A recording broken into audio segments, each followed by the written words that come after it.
Okay, folks. So now I would like all of you to put your hands together for Ben Maynard. Ben has coached, trained, and been passionate about software and people for more than a decade now. He's passionate about organizational culture and design that enables the certain creation of value, both for an organization, customers, and its people.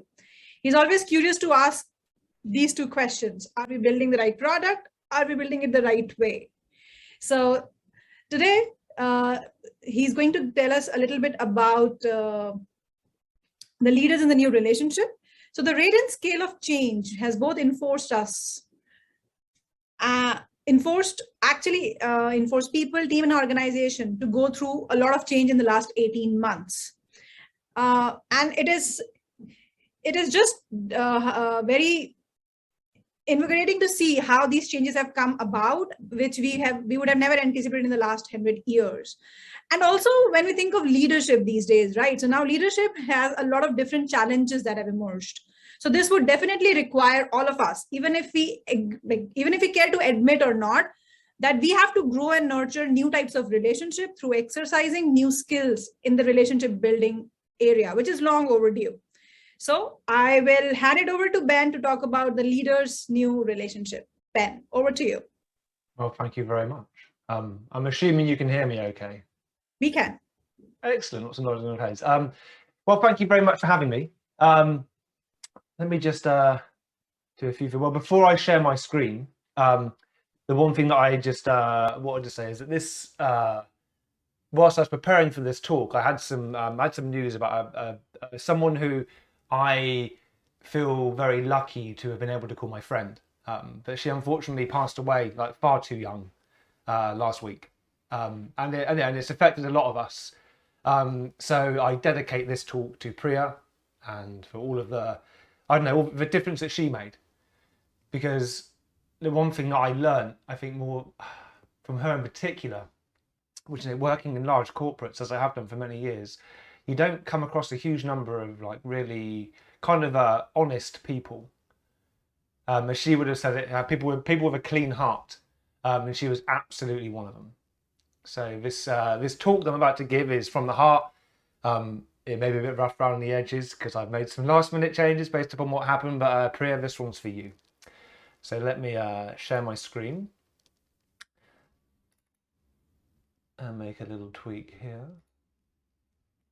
Lovely. Okay, so I want to talk about the new types of relationships that leaders are going to have to build over the coming years. I kind of feel that as a global community, there's a new dawn, and I think what leaders are going to have to do, and kind of put Agile to one side of this, I take this as broadly as possible, is that they have to begin to see whole people. Not just a role or not just some transactions or some metrics, or dare I say it, a resource, but actually see people as whole people. And during this talk, I want to go over just what that means. I'm going to talk about perhaps how relationships have been and how organizations tend to view things, and give some tips and some advice as we go along. So, first, a note on my personal opinions of leadership. Now, it was a gentleman called Craig Larman who said something to me many years ago about how he'd only ever met a handful of what he would call true leaders in all of his time in software delivery. And I didn't really get that comment. It confused me somewhat, and it confused me for a good few years. It wasn't until I read a book by a gentleman named Dee Hock about the rise of Visa, the credit and debit card organization, that I began to truly understand it. And it changed my opinions on leadership. And so before we begin, I just want to start on the note saying that leadership isn't when people are obligated to follow you. This isn't when you join an organization and you're put in some kind of hierarchy or structure and then you are obliged to follow someone. Leadership is when people choose to follow you.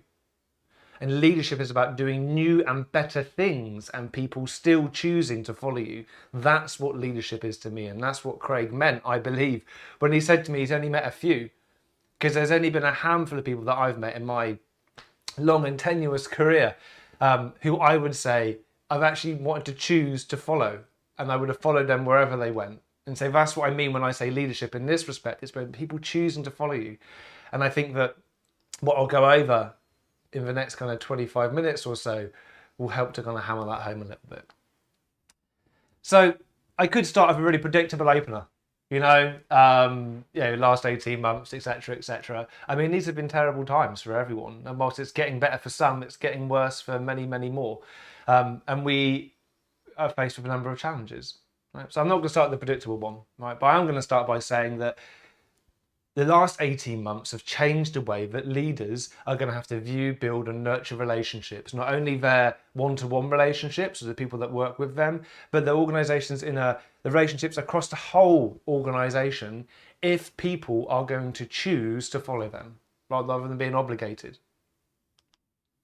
Because the virus, as awful, tremendously awful as it's been, it's also, and I'm seeing this particularly I'm seeing this in the UK, I'm also seeing it in other regions as well, it's beginning to level the playing field. Right? There's I hate to say it, but there's a great quote from McKinsey, which you'll see on the screen now, which is basically saying the virus has broken through cultural and technological barriers. It's leveled the playing field for some, not for all. Not for all. I mean, we're talking here knowledge workers. If you are a sanitation worker, if you're a chef, if you're caring for people, your lives, unfortunately, have probably changed for the worse. Right? And maybe you haven't been given a whole heap of extra opportunities. For those of us that work in knowledge working environments, we are experiencing a greater breadth of opportunity. It doesn't matter anymore where you're based geographically. You can go for jobs in different locations. What I'm also seeing quite a huge amount of in the UK is the amount of money which people are getting paid is beginning to, I suppose I'd use the words homogenise, i.e. be blended. So no longer is there like particular areas of the UK where you earn twice as much for, say, being a coach, for example. Actually, those prices are beginning to level out because you can live up in the north of the country and get a job down in the south because so much of it is remote. And because of this, we find that people are getting paid more fairly. Right? Some of the discrepancies that we've seen historically are going away. The cost for Agile courses, for example, I've seen some fantastic suppliers of training from India break into the UK markets and bring the price down. That's only a positive thing. So in essence, what we're seeing here is that people are having more choices. They're able to get jobs in locations they couldn't do before. As a consequence, all the diversity, the cultural diversity, and the breadth and the depth of that diversity is increasing quite significantly in organisations. So whilst on one hand we have perhaps some more freedom, we have remote working, which means more flexibility for people, which means that people maybe don't want to work core hours, people working for different types of organisations in different regions or different countries. All that's really positive, and in essence, it's levelling the playing field. And with that, from an organisational perspective, comes a huge amount of challenge for leaders, because the way that they've led historically perhaps isn't going to be as relevant. So as a consequence of all of this, right, as a consequence of the cultural diversity of an organisation changing because we are getting different people from different locations with different histories, people wanting more flexibilities, I believe leaders are going to need to get more personal. Well, I think this has always been the case, but I think now it's amplified. So let me kind of set the scene of why I think things need to change.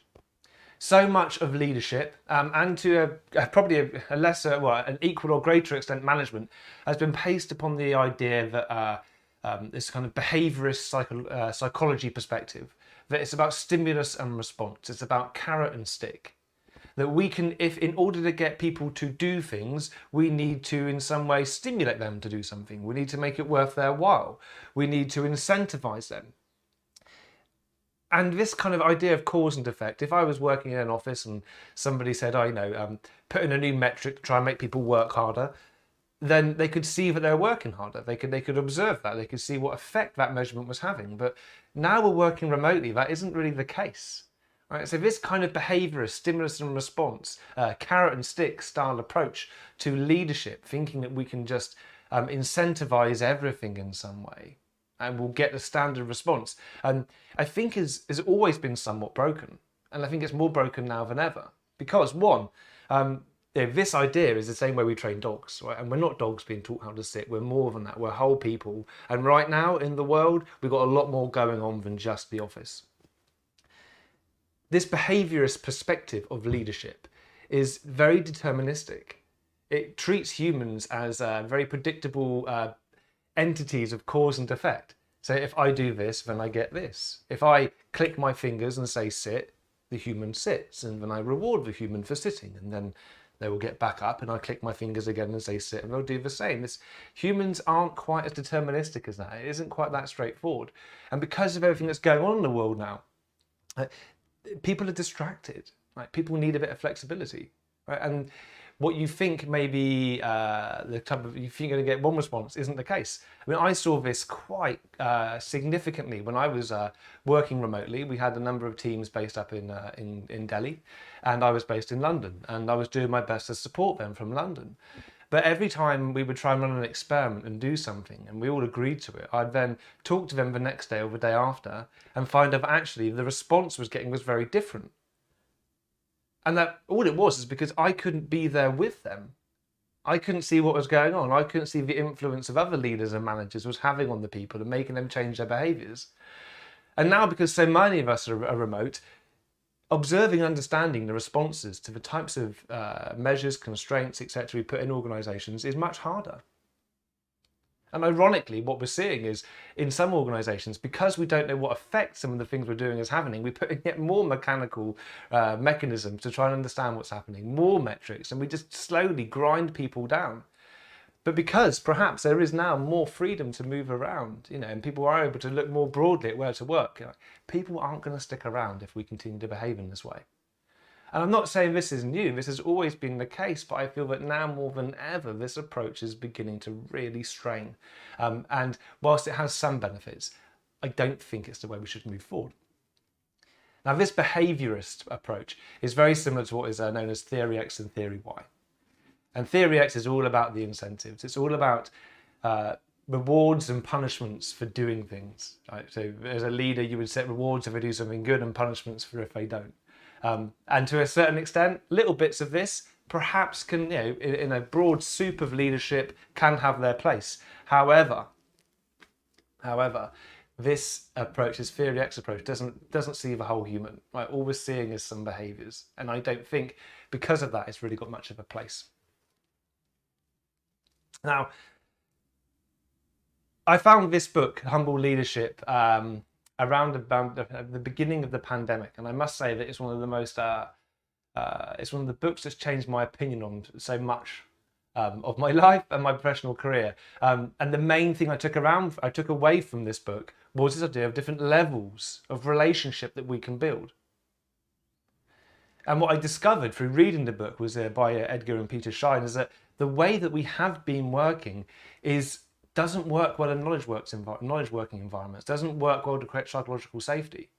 And whilst I think a lot of us know this already, what was fantastic about this book is that it put labels to things and put a great deal of effort into really explaining the different levels of relationship, what it means for organisations and what we can do to change. So I'm going to go over 3 of the levels.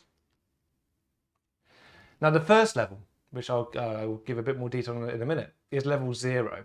Okay, so we don't even start, we're level -1, we don't even start at 0, we start at the very, very early on. And there's this very low level of relationship, probably the worst type of relationship, which hasn't got any type of, you should never find in a democratic society, is all about control. Okay, so controlling isn't leadership, management isn't leadership, right? Leadership is leadership. And with leadership, you have to understand that the people aren't working for you, you are working for the people, as D. Hock said. And when we look at this level -1 type of relationship, right, this is total impersonal domination and coercion. Right? This is cold and it's unnecessary. This is threatening to report people to the greatest example I found of this was when you look at illegal immigrants in America being forced to work in horrific conditions. But the people that kind of run the companies, the people that employ them, say, well, if you report us for these horrific conditions, then what we're going to do is we're going to report you to the authorities so you get deported. So they are forcing people to work against their will. They have no say. They are not seen as humans. They're barely even seen as resources. They are seen as the lowest of the low. And this total impersonal domination and coercion, I hope that no one's ever experienced in the professional environment. And this has no place. Okay, so we don't want to start there. Right. Actually, what we find is level 1 relationships, right, is what we find in most organizations. Okay, so this is a level above. And these types of level 1 relationships, this is what we find naturally occurs when people implement a hierarchy for some reason, right? So if you've ever been in a situation where someone says the reason that people aren't doing their job is because the role description isn't tight enough, or people don't understand their role, or all we need to do is write a role description so people know what they're doing, right? That's all level 1. It's very transactional, it's very rule-based. It is effectively saying that your job is what is written down. There's no level of person, that you're not getting to know the person. You're seeing them as a resource. You're seeing people as a commodity. And as a consequence, what we end up seeing is that people end up begin to get very competitive as individuals. They don't want to work as teams. Because it's all about them executing their role. There is no benefit in a level 1 relationship for you to cooperate with anyone ordinarily, because it's all about how well you're executing your role. Now, these types of relationships do have a place. So if you take professional coaching, for example, professional coaching is one of these types of relationships. Because you have to maintain a certain professional air. You're not looking to become friends with someone if you're coaching them. You are a professional and you're looking to help them. Same as if you're a counsellor or a lawyer or a doctor. You're not there to make friends with the person. There are certain rules and ethics and boundaries that you operate within. So for those types of relationships, this is fine. This is fine. But when we're in situations where we need to make the most of people's potential, we need people to speak freely, we need people to cooperate. Right? We are employing people because of their intelligence. And most importantly, given everything that's happening in the world right now and everything that has happened, right, with people needing flexibility, with people grieving because they've lost loved ones, right, what we don't need are people coming in and trying to get people to stick to their role anymore. We need flexibility. We need people to be whole. And we need people to be respected as whole people if we're going to find ways to solve increasingly complex problems in this kind of, I would love to say post-COVID world, but I don't think we're quite at that point yet. Now, the interesting thing about this is that these are predominantly, in all my career, working at many big banks and many of the clients that I've worked with, that this type of relationship is basically what you see in leadership. And often it works really well when you have a very charismatic, very visionary leader who is enough to break through the apathy and the resistance of the people. And I know that I've been there. I'm stuck in organizations because I thought the world of the leader, because I believed in their vision, not because I enjoyed the job and not particularly because I enjoyed my role. But that person's vision and their energy was enough to keep me going through to a point. And then I voted with my feet.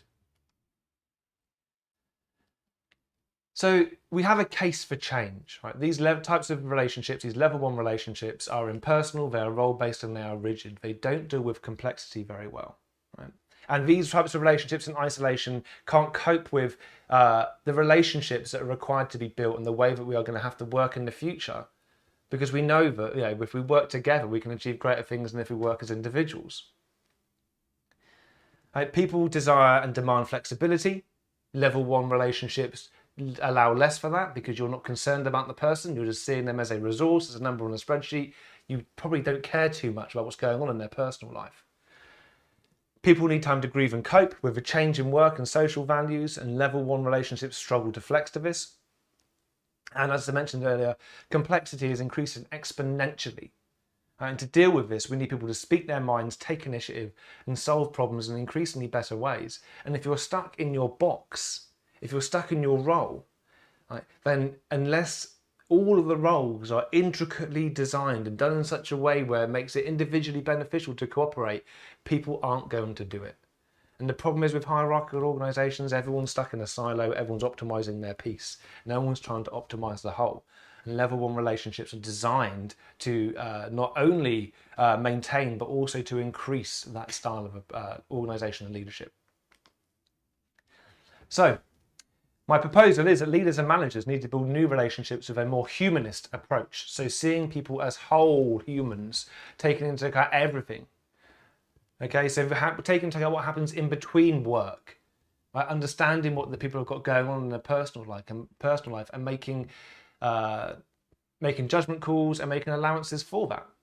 It means being empathetic. It means about having accurate empathetic understanding, to have unconditional positive regard for your people, and listen so that you can begin to create psychological safety. The humanist approach here, that comes from psychology, was a rally against the behaviorist psychology approach, right? Because behaviorist psychology was very much focused on the behaviors. Humanist approach was focused on the whole human. And the humanist approach is much more aligned to something like systems thinking, because we're taking into account a much broader range of things and seeing people as whole people, not just resources. It emphasizes personal worth of the individual. It focuses on human values, creativity, and the very essence of what it is to be a human.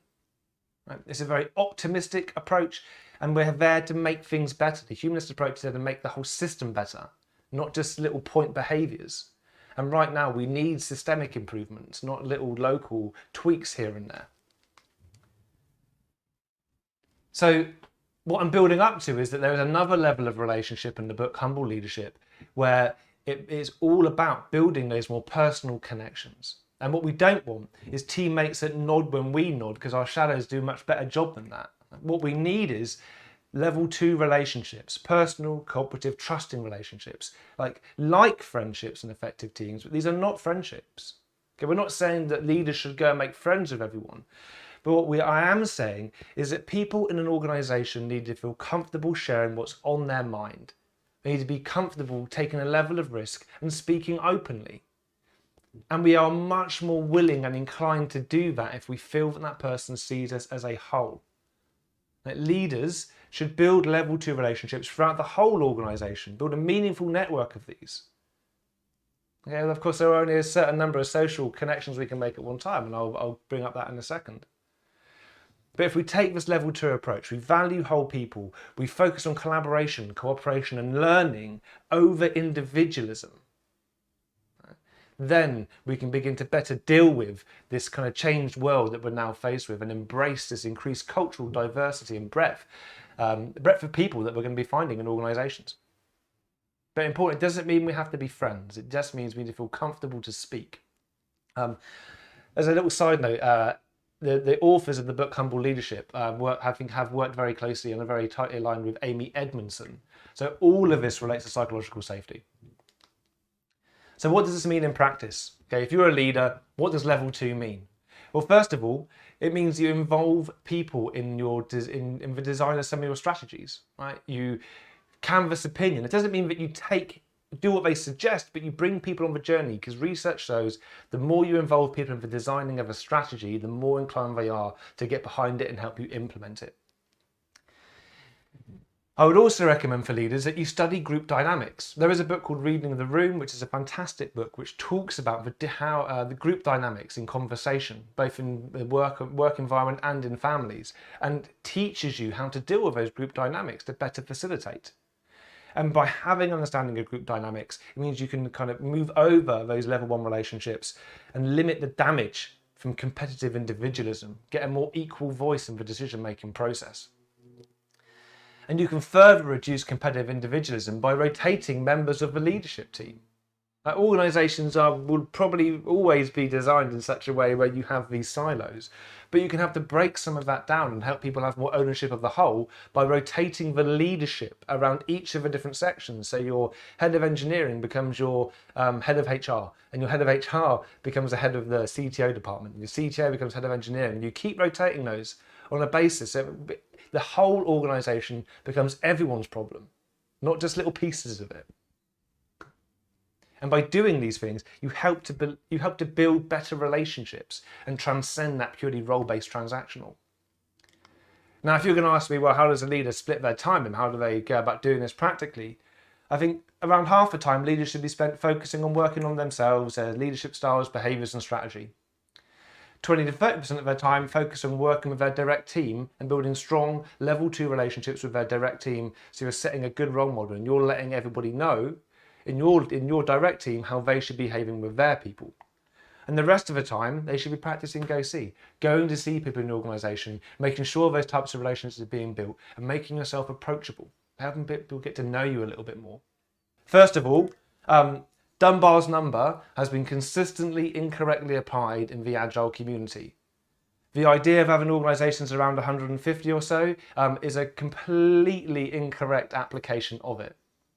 And to confirm this, I emailed Robin Dunbar and we had a conversation. And what he says is if we're going to build social connections, people that we may have a certain relationship where we are seen as friends, then what we need to do is, that's what we have 150 people for. Okay, but in the work environment, actually it's more like 300 or 400 people we're going to be working with. So if we want to build meaningful relationships, we need to keep organisations small, but we have to appreciate that 150, people have already got 100 of those taken up in their personal life.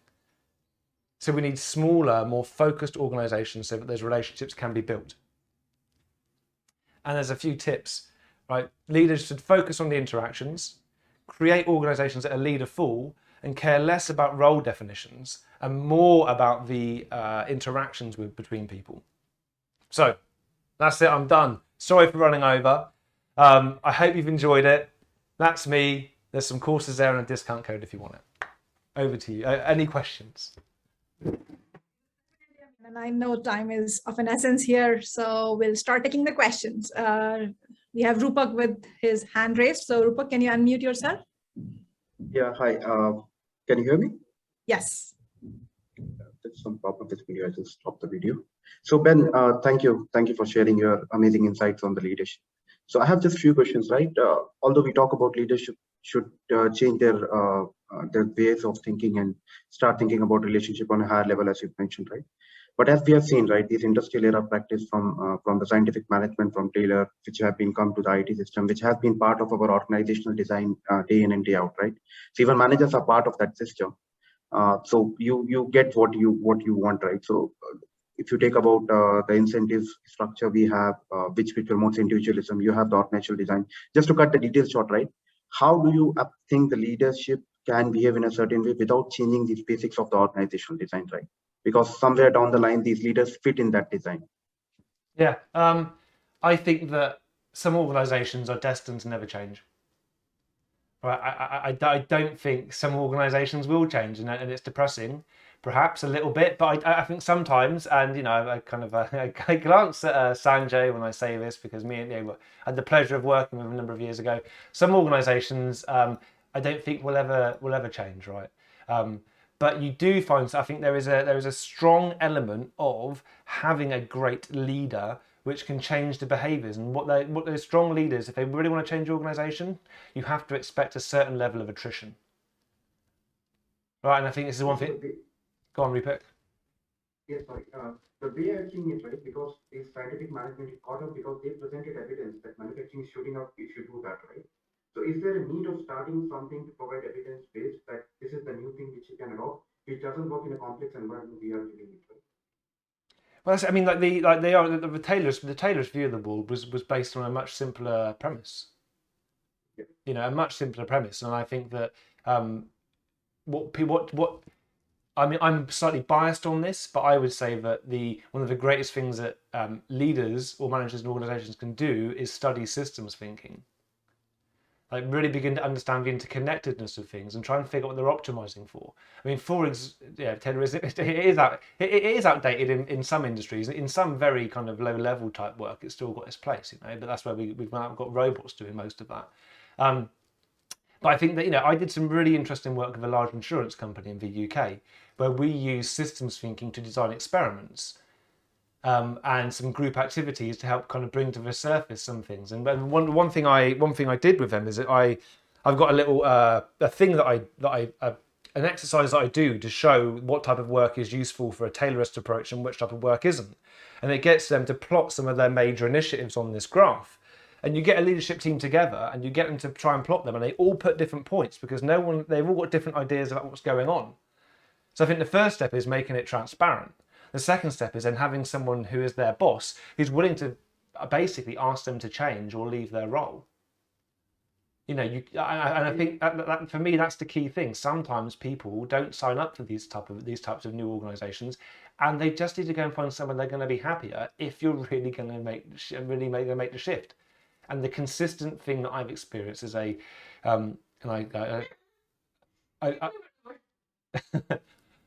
is a consistent failure to move people into roles where they'll be better suited in an organization. I think, and that's one of the, and then it just sticks, and it's hard to change. Yeah, actually, we keep saying that Agile is out of date. It's not applicable in knowledge structure, but everyone who has seen the reporting structure, right? We have MEC structures, mutually exclusive, collectively exhaustive, which is kind of an outdated. That when your organization design is kind of based on that, leading change becomes difficult. But it's funny. I mean, this is one interesting thing. I've got a bit of free time in August if anybody wants to do this with me. But I think that sometimes the link that we draw between Taylorism and organizational hierarchies is a little bit flawed.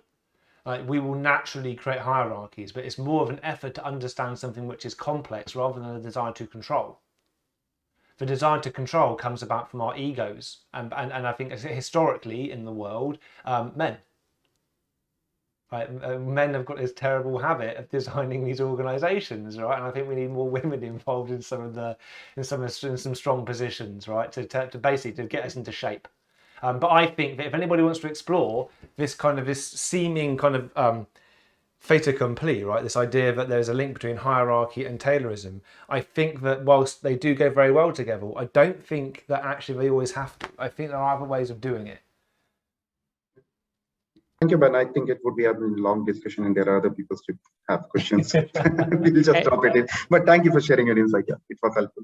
And just to add into what Ben said about the organization, some of the organizations are not intended to be changed or can't change at all. Actually, it is very scientifically proven, and in the medical industry. So there was a study done which says that people prefer to die rather than changing their habits. Yeah, if you're interested. Hold on, there is a great book called Changing for Good. I'll pop it in the chat. Now, the Changing for Good is basically a meta change framework. And what they did was these guys, Procrastin and Di Clemente, went off and researched all the different kinds of psychological change, all different approaches to change, right? And they built all together. And they came up with this lovely model they called a trans-theoretical model. But effectively, what it comes down to is you can categorize people into two early stages. The people who say, I won't change, and people who say, I can't change. And if they say, I won't change, there's not a lot you can do. It takes time and influence, and maybe they'll get there, maybe they won't. If people are saying, I can't change, then that's a coaching opportunity. Right? And then there's some stages that you go through. And too often is that we get the I can'ts and we help them through, and we mistake the change for the result. The change is the beginning of the journey. Once you've changed, then there's maintenance. And you have to reach a point of maintenance where it reaches termination, where you're not going to flip back. And we forget this maintenance phase. Oh, great, they're doing these things now. We're done. But no, we're not. They've just started. And then the coaches leave and everyone else leaves and everyone's left on their own. But we have to appreciate that there's a huge degree of maintenance that's required. And it takes years and years and years for some of these larger organizations to really shift. So we'll take one more question. So Pushpahas, if you want to unmute and ask. Hey, hi Ben. This is really nice session, and I really like those connecting at L1 and L2 level and all the scientific principles behind that. I just have a very simple question for you, Ben. So assuming that you must have witnessed a situation. Let's say I'm talking about basically leaders where one practical maybe lessons learned maybe from your side in as part of the coaching exercise, you would have basically learned that maybe something that you would have done and then you would have learned that this is not the right approach for me to basically to start the coach and coachee relationship with this executive, or I could have done it something differently. Any practical maybe just one example that you want to share? How to start a coaching relationship with like a senior executive or something? Is that yeah. Well, any practical example? I was going to say like I did a webinar the other day and someone said to me and they didn't mean it in a bad way, but it sounded like it was a bit of a surprising question. They said, how many train wrecks do you have to have before you feel comfortable calling yourself an Agile coach? And I was like, whoa, that feels like a very loaded question. I don't know, 6. I raise that because, you know, I think it's healthy to see yourself as having more failures than successes, right? Because it means you're always learning.